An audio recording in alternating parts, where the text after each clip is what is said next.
Disappointing outcome. Disappointing second half. Disappointing end of the first. URI did some great things. They played tough. They played physical. They did a great job on the offensive glass. Turned it over. Late in the game, which obviously hurt us, but didn't deserve to win. We didn't deserve to win. What was the difference offensively in the second half? First half, I'm sure you were happy with. Well, they missed 14 shots. They got 9 of them back. It's your offense is never as good when you're taking the ball out of the net. They shot 34% in the first half. They shot 54% in the second. Your offense and defense are married, as I've said often. I felt like we got where we wanted a lot. We got to the front of the rim and balls were, knocked out. We got to be stronger. I thought we got to the rim some.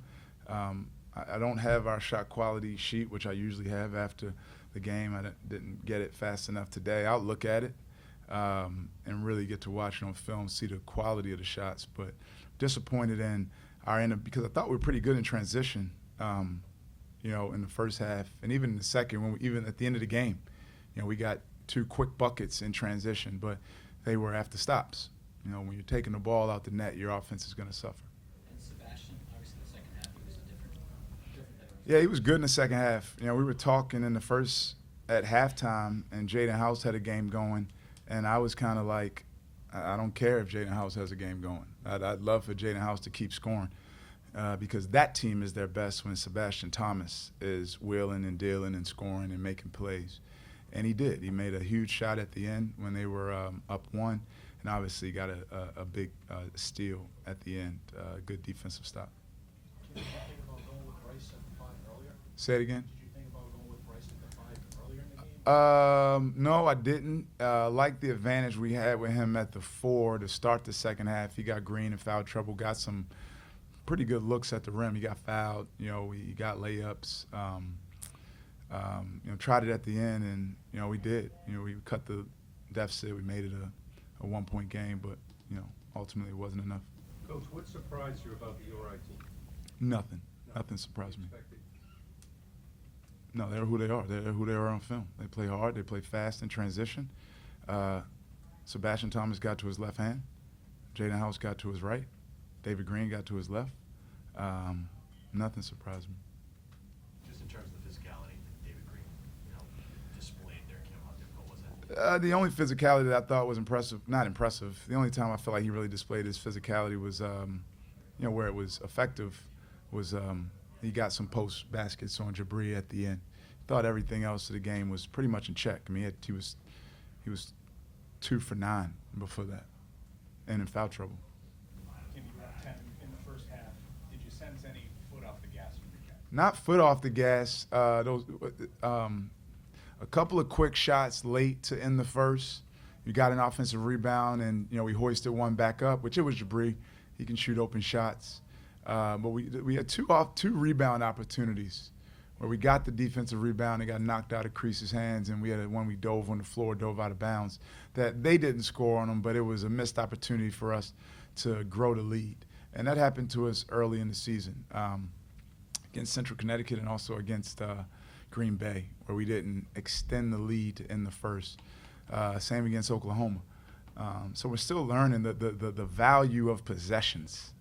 The value of possessions, to be constantly in it, dialed in. We weren't to end the first half. Kim, is it fair to say that this group is still learning how to play with Bryce in the game? Yeah, we're still learning how to play with Bryce. Bryce is still getting his footing back. He played 4 more minutes than we wanted him to tonight. He's still getting. He still has his sea legs. He's still figuring out the bumps, the angles, the finishes. A different basketball tonight. First time we played with Adidas ball this season. It's a lot of new things that we're all going through together. Coach, I haven't followed your team, but I don't know how you've been doing with rebounding.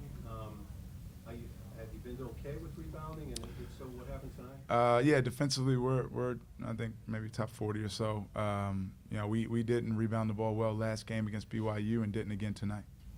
Whether it was Bassey going to the left hand in the paint or that 2-man game with him and Fuchs, do you think the paint defense was enough tonight for you guys? No. I mean, they shoot 51% and get 9 offensive rebounds in the second half. No. Some of those downhill drives should have been switches, and we'll live with those contested shots at the rim.